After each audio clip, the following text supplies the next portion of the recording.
আসসালামু আলাইকুম। বেলা ২টো বেজে ৫ মিনিট। বাংলাদেশ বেতার রংপুর স্থানীয় খবরে আমন্ত্রণ জানাচ্ছি তাহমিনা শিরিন।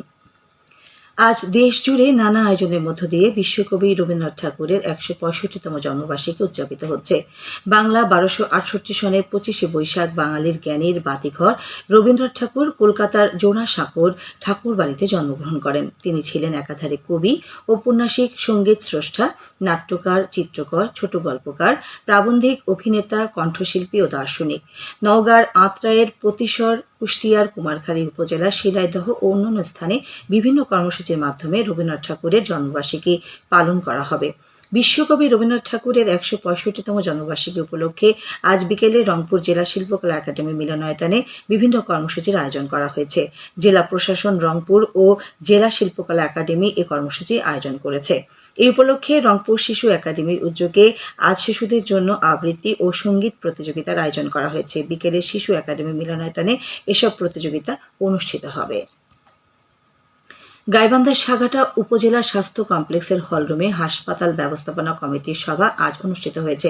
গাইবান্ধা ৫ আসনের সংসদ সদস্য আব্দুল ওয়ারিস এতে প্রধান অতিথি ছিলেন। সভায় উপজেলা স্বাস্থ্য কমপ্লেক্সের সার্বিক কার্যক্রম, রোগীদের চিকিৎসা সেবা নিশ্চিতকরণ, স্বাস্থ্যসেবার মান উন্নয়ন, হাসপাতালের অবকাঠামোগত উন্নয়ন, জনবল সংকট ও প্রয়োজনীয় চিকিৎসা সরঞ্জাম সরবরাহ সহ বিভিন্ন বিষয় নিয়ে বিস্তারিত আলোচনা করা হয়। এ সময় উপজেলা নির্বাহী অফিসার আশরাফুল কবির ও উপজেলা স্বাস্থ্য পরিবার পরিকল্পনা কর্মকর্তা ডক্টর ইলতুৎমিশ আকান্দ অন্যান্যের মধ্যে উপস্থিত ছিলেন।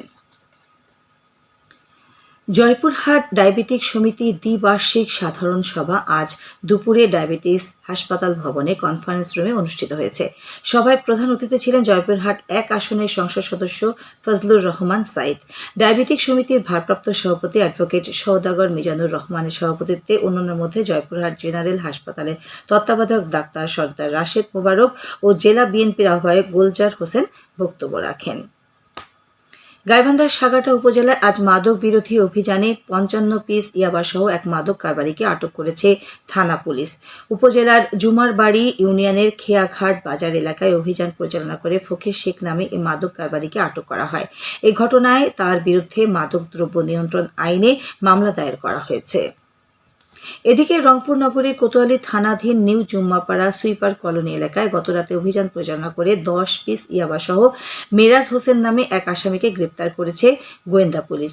অপরদিকে একই সময়ে নগরীর জুম্মাপাড়া সরকারি প্রাথমিক বিদ্যালয় এলাকায় অভিযান পরিচালনা করে গাঁজা সেবনকালে দুজনকে গ্রেপ্তার করা হয়। গাইবান্ধায় বসুন্ধরা শুভ সংঘের উদ্যোগে শহরের সুখনগর এলাকায় একটি বেসরকারি সংস্থার সম্মেলন কক্ষে আজ সকালে সেলাই প্রশিক্ষণ কোর্সের উদ্বোধন করা হয়েছে। অসচ্ছল নারীদের স্বাবলম্বী করার লক্ষ্যে ৩ মাসব্যাপী এই সেলাই প্রশিক্ষণ উদ্বোধন করা হয়। সপ্তাহে ২ দিন করে সদর উপজেলায় ২০ জন নারীকে এই প্রশিক্ষণ দেওয়া হবে। কুড়িগ্রামের রাজীবপুর উপজেলায় চলতি অর্থবছরে কৃষি সম্প্রসারণ অধিদপ্তরের অর্থায়নে ১১টি আউশ ধানের প্রদর্শনী প্লট স্থাপনের প্রস্তুতি গ্রহণ করা হয়েছে। এজন্য কৃষি সম্প্রসারণ অধিদপ্তর থেকে নির্বাচিত জমির মালিককে বীজতলা তৈরির জন্য উন্নত জাতের বীজ, সার ও উপকরণ সহ সকল প্রকার কারিগরি সহায়তা দেওয়া হয়েছে। এখন শুনুন কৃষি সংবাদ। রংপুরের ঐতিহ্য আর আভিজাত্যের প্রতীক হাড়িভাঙা আম, যার সুনাম ছড়িয়েছে বিদেশেও। স্বাদ গন্ধে অতুলনীয় এই আমের জন্য অপেক্ষা আর মাত্র ১ মাস। আবহাওয়া অনুকূলে থাকলে চলতি মৌসুমে এই আমকে কেন্দ্র করে রংপুর অঞ্চলে ২৫০ কোটি টাকা বেশি বাণিজ্যের সম্ভাবনা দেখছে কৃষি বিভাগ।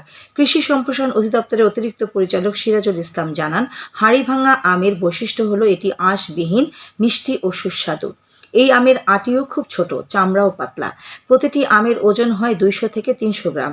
কৃষি বিভাগ থেকে চাষিদের প্রয়োজনীয় পরামর্শ সহায়তা করা হচ্ছে। ২০২৪ সালের ১২ই ফেব্রুয়ারি হাড়িভাঙা আম রংপুরের ভৌগোলিক নির্দেশক বা জিআই পণ্যের স্বীকৃতি পেয়েছে। রংপুর কৃষি সম্প্রসারণ অধিদপ্তরের দেওয়া তথ্য অনুযায়ী চলতি বছর জেলায় ৩,০০০ হেক্টরের বেশি জমিতে হাড়িভাঙা আমের চাষ হয়েছে। গত কয়েক সপ্তাহে বৃষ্টি আম বড় হতে ও রসাল হতে সাহায্য করেছে। সার্বিকভাবে ফলন গত বছরের চেয়ে ভালো হওয়ার আশা করা হচ্ছে। খেলার খবর ক্রিকেট। জয়পুরহাটে জেলা স্টেডিয়ামে অনুষ্ঠানরত নতুন কুঁড়ি স্পোর্টস এর জেলা পর্যায়ের বালক গ্রুপের ক্রিকেট প্রতিযোগিতার ফাইনালে জয়পুরহাট পৌরসভা দল চ্যাম্পিয়ন হওয়ার গৌরব অর্জন করেছে। প্রথমে টসে জিতে আক্কেলপুর উপজেলা দল ব্যাটিং করে নির্ধারিত ১০ ওভারে ৫ উইকেটের বিনিময়ে ৮৯ রান সংগ্রহ করে। জবাবে জয়পুরহাট পৌরসভা দল 4 উইকেটে 9 ওভার 1 বলে 90 রান তুলে জয়ের লক্ষ্যে পৌঁছে যায়। সবশেষে আবহাওয়া।